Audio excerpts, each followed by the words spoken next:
아모스는 북이스라엘을 향해 쓰여진 책이기 때문에 북이스라엘을 향한 심판이 많이 기록되어 있습니다. 하지만 아모스는 북이스라엘과 함께 온 열국의 땅의 심판의 메시지를 보고 있죠.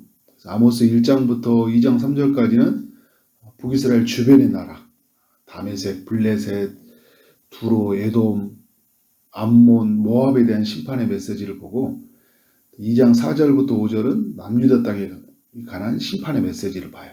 2장 6절부터 8장 14절까지 북이스라엘 땅에 관한 심판의 메시지를 본 다음에 마지막 오늘 아모스 9장에서는 1절부터 10절까지는 북이스라엘의 심판 같지만 남유다와 함께 전체로 보고 있어요.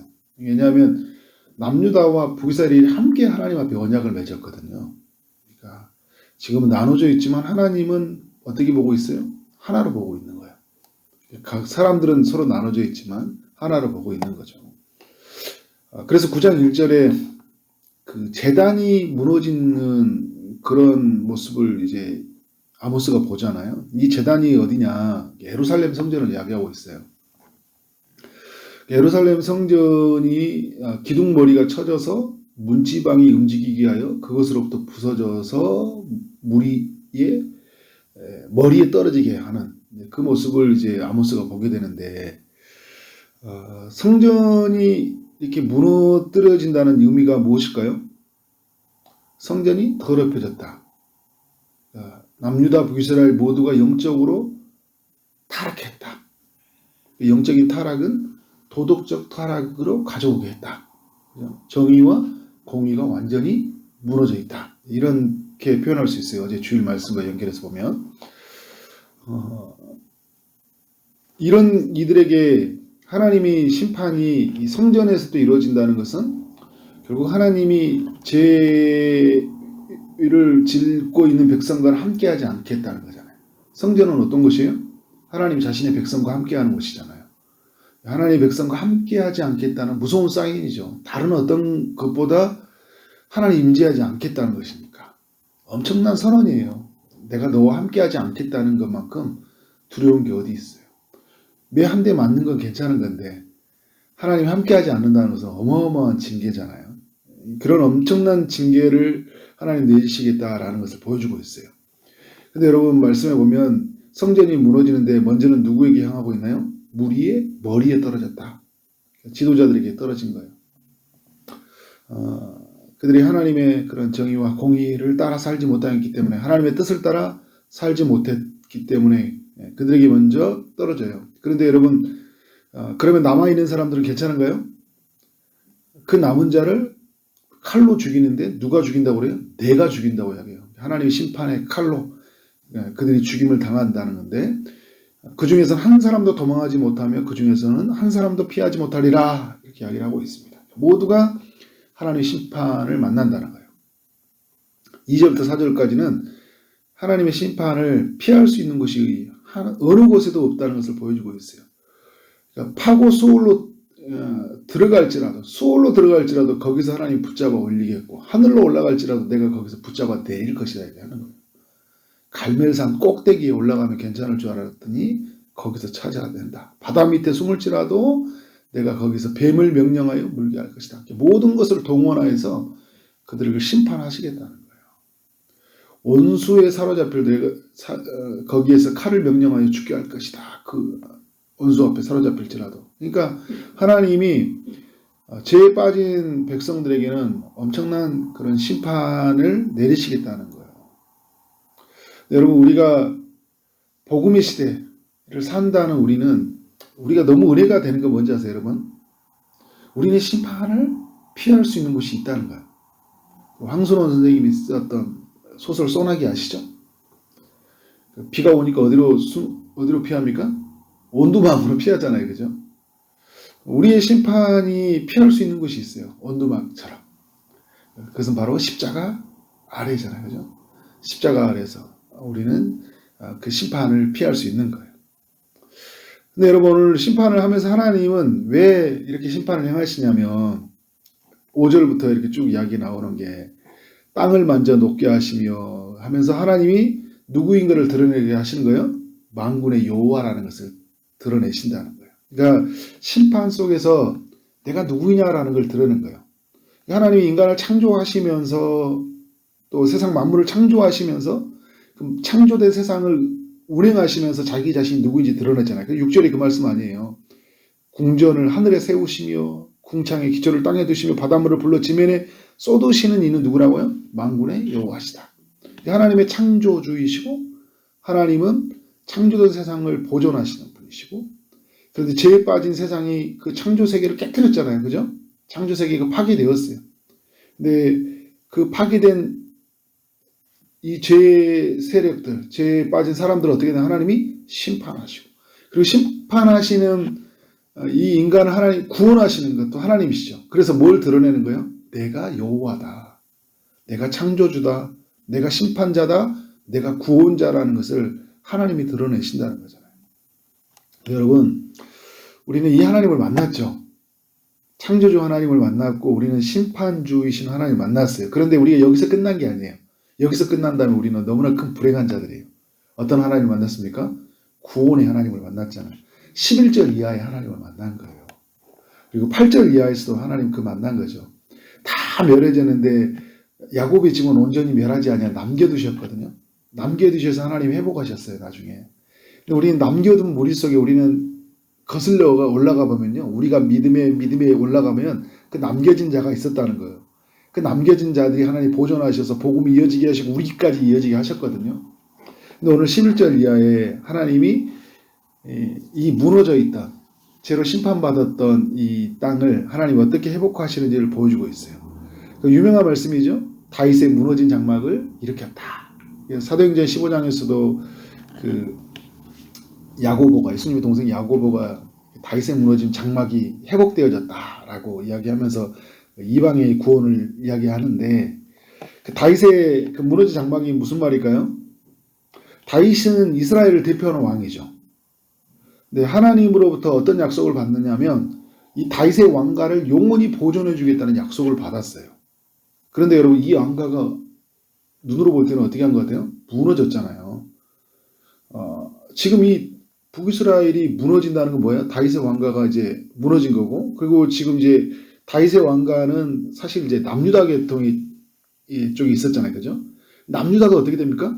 무너진 거예요. 그래서 오늘 여러분 이 9장이 남유다와 북이스라엘 모두를 향한 메시지란 게 여기서 다윗의 장막의 이야기가 나오고 예루살렘 성전 이야기가 나오잖아요. 왜 무너졌냐? 다윗의 장막이. 그리고 왜 다윗의 장막이 무너지고 예루살렘 성전이 왜 무너졌냐라는 것은 그들에게 죄가 들어왔기 때문에, 그들에게 어떤 하나님을 떠나는 그런 타락함이 있었기 때문에 어떻게 된 거예요? 무너뜨리신 거예요. 그럼 누가 무너뜨리신 거예요? 하나님이 무너뜨리신 거죠. 다윗의 왕가를. 그리고 예루살렘 성전을 하나님이 무너뜨리신 거예요. 그런데 하나님이 이 무너진 왕가를 다시 세운다는 거예요. 누구로 말미암아요? 다윗의 후손으로 오신 우리의 왕, 영원한 왕이신 예수 그리스도로 말미암아 세워주신다는 거예요. 그래서 그날에 라는 것은 예수 그리스도가 이 땅에 임하신 그날에 다윗의 무너진 장막을 일으켜주신다 이야기하면서 그것들의 틈을 막으며 그 허물어진 것을 일으켜서 무너진 모든 장벽들 무너지셔서 어떻게 된 거예요? 옛적과 같이 세워주신다는 거예요. 성전을 다시 세우고 왕가를 다시 세우는 거예요. 그래서 여러분, 그리스도가 왕이 되셔서 그 십자가의 죽음과 부활로 말미암아 영원한 왕인지를 드러내시고, 그리고 그의 몸으로 말미암아 영원한 성전을 이루셨잖아요. 그의 몸으로. 주님으로 말미암아 회복이 되어진 거잖아요. 12절에 보니까 이스라엘이 이방 땅 에돔의 남은 자가 기업을 얻고 하나님의 이름을 일컫는 만국을 기업으로 얻게 하신다 이야기를 하고 있어요. 이방 민족인 에돔 땅에서도 구원받는 이들이 일어나고, 그리고 그 다음에 세상 모든 민족이 복음을 전해져서 구원을 얻을 것이라는 그런 말씀을 주고 있어요. 13절에 보니까 하나님이 풍성한 삶을 말해주고 있는데, 풍성하게 곡식을 얻는 세상을 만난다는 거예요. 그러니까 여러분, 파종하는 자가 곡식을 추수하는데 어떻게 해요? 그 뒤를 이은다 이야기를 하고 있어요. 포도를 밟는 자가 씨 뿌리는 자의 뒤를 이은다. 산들은 단 포도주를 흘리며 작은 산들은 노구리라. 이게 무슨 말이냐면, 추수를 하고 있는데 또 다시 막 이렇게 거두들이기 바쁘기 전에 또 추수가 생기는 거예요. 삶의 그런 갇혀졌던 곡식의 창고가 어떻게 활짝 열려서 정말 가득 차는 일들이 일어나게 되는 거죠.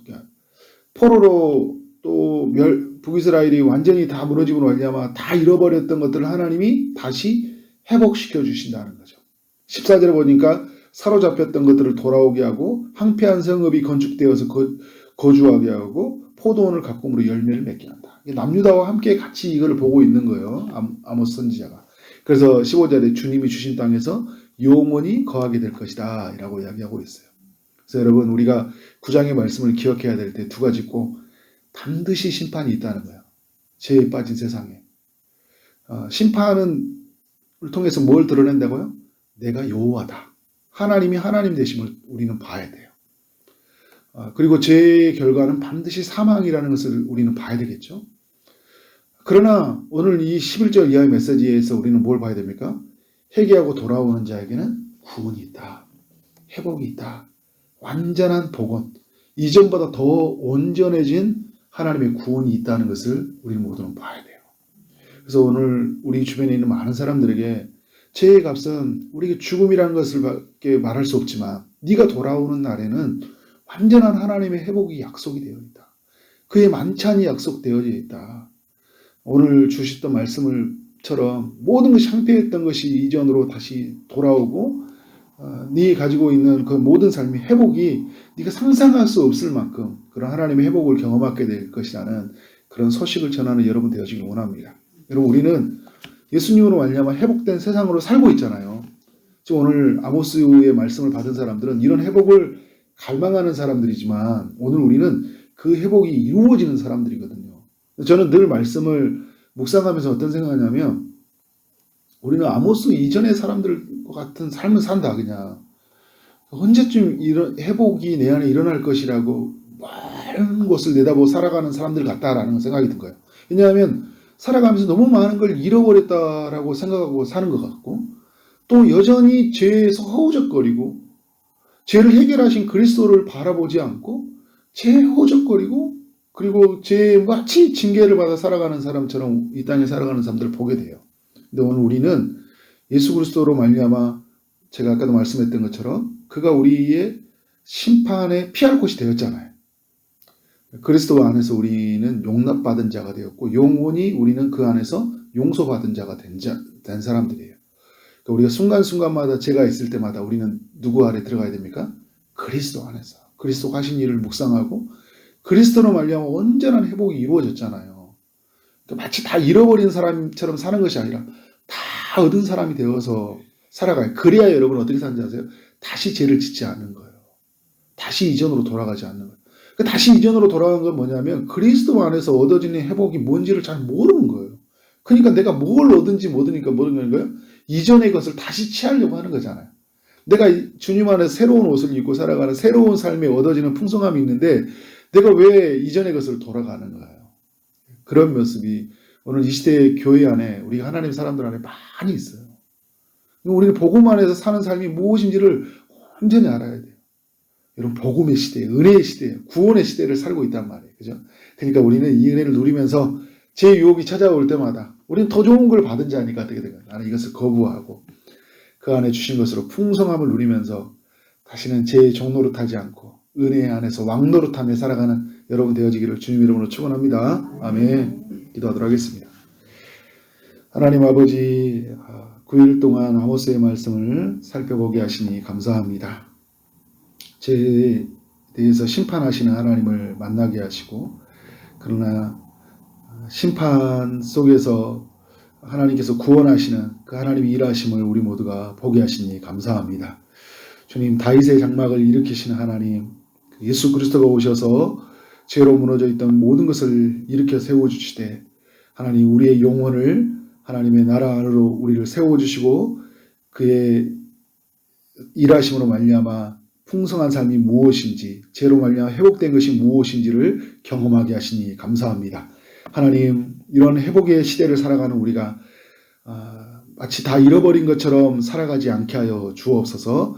우리가 다 얻은 자로서 다시 우리가 이전의 삶을 살아가는 것이지 않도록 우리를 끊임없이 주의 은혜 안에서 삶이 무엇인지를 우리로 하여금 보여주게 하여 주시고 믿어지게 하여 주시고 그것을 붙잡고 살아갈 수 있는 믿음을 허락하여 주옵소서. 죄에 무너져서 죄의 종노릇하고 살아가는 것이 아니라 은혜의 왕노릇하며 살아가는 우리 모든 믿음의 권속들이 되도록 역사하여 주옵소서. 오늘도 주의 응답을 기다리는 데에게 찾아가셔서 주님 일하여 주시길 원합니다. 육체의 아픔 중에 있는 이에게 찾아가셔서 주님 일하시되 치료의 강선을 비춰주시고 고쳐 주옵소서. 취업을 준비하는 이들, 결혼을 준비하는 이들, 임신을 준비하는 이들, 또 시험을 준비하는 모든 이들에게 주님이 찾아가셔서 일하시고 치유해 주시고 은혜 주시고 주님이 축복하여 주옵소서. 오늘 하루 만나는 모든 사람들에게 주님의 사랑이 흘러가게 하여 주시고 주어진 일을 최선을 다해 일하게 하심으로 말미암아 하나님께 영광이요 우리 모두에게는 큰 기쁨이 되는 하루 되게 하여 주옵소서. 예수 그리스도 이름으로 기도를 쌓옵나이다. 아멘.